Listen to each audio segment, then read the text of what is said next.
النهارده اخيرا اخدت قرار وهتبدا اول يوم ليك في الجيم. ازاي تاكل، ازاي تتمرن، وازاي ما تخليش اول يوم ليك هو اخر يوم.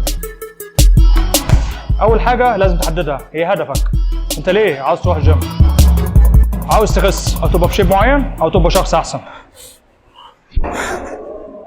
حبيبه سابتني امبارح.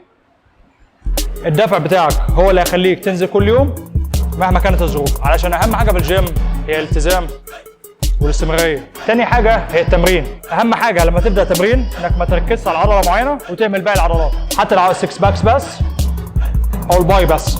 لازم تمرينتك كل اسبوع تستهدف كل عضلات جسمك، لان كلهم بيكملوا بعض، وبالتدريج هتقدر تزود في التمرين. ثالث حاجه هي الاكل. الاكل بالنسبه لك ما بقاش حاجه وخلاص، كل حاجه بقت ارقام.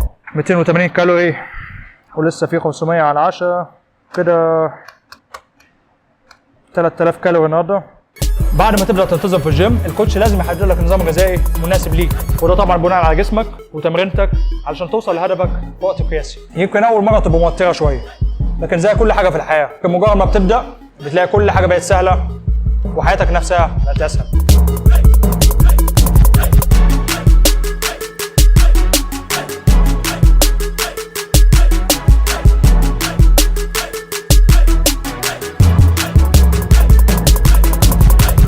تقريبا معايا وانا نازل زاويه قايمه